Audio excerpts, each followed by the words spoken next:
សួស្តីទាំងអស់គ្នានេះគឺជា Oppo A6 Pro ឆ្នាំ2026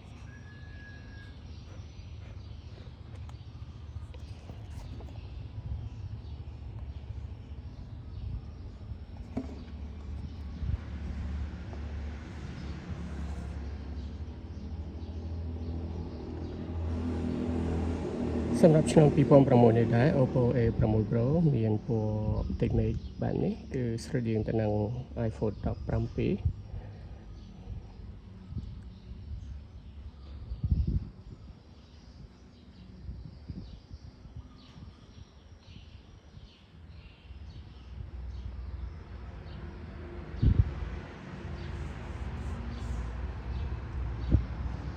ជាមួយនឹង Oppo A6 Pro នេះ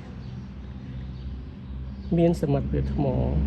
ហូតដល់ទៅ7000 មីលីអាំ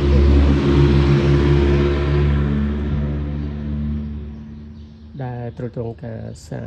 ល្បឿនលឿន80វ៉ាត់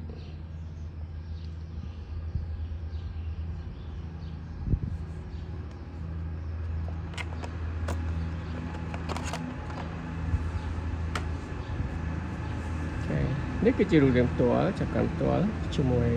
នឹងខ្ញុំបាន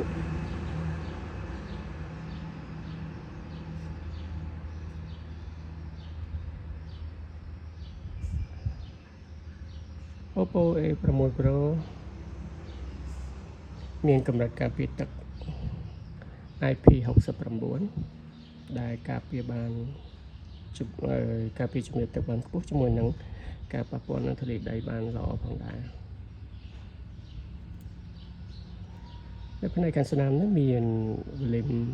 សំឡេងបូកដកសំឡេងហើយនឹងប៊ូតុង power នៅខាងស្ដាំហើយនៅខាងឆ្វេងគឺប្រទេសស្អាតផ្នែកខាងលើ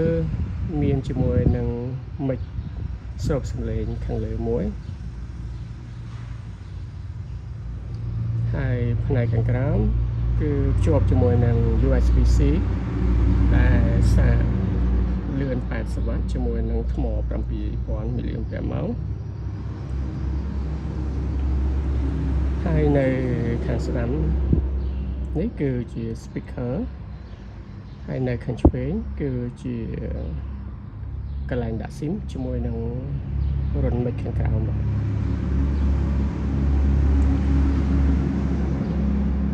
Oppo A6 Pro នេះមានកាមេរ៉ាធំដែលទ្រទ្រង់ទៅដោយ AMOLED ដែលមានល្បឿនអេក្រង់120 Hz បាទ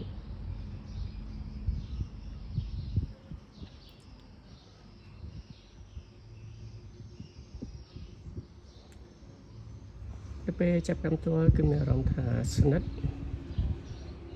ធំល្មមជាមួយនឹងដៃបរោះក៏ដូចជានារីចាប់កាន់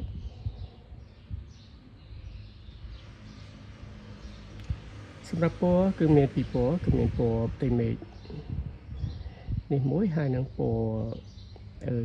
ផ្កាឈូកមួយទៀតបាទដែលពួកយើងនឹងធ្វើការបង្ហាញនៅវីដេអូក្រោយបញ្ជាក់ផងដែរសម្រាប់ Oppo A6 Pro នេះជួបមកជាមួយនឹង memory 2 ទំហំដែលនៅខាងដៃខ្ញុំនេះគឺជា model ដែលមានទំហំ memory 8/8 ជាមួយនឹង memory 128GB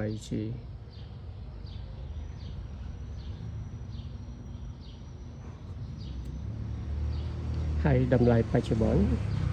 គឺមានតម្លៃ$239បាទមកយល់យ៉ាងណាដែរចំពោះរូបរាងហើយនឹងពណ៌ដ៏ស្រស់ស្អាតនេះហើយសម្រាប់ការចម្ងល់ផ្សេងៗគឺមួយអាចទម្លាក់នៅក្នុង comment បានបាទអរគុណច្រើន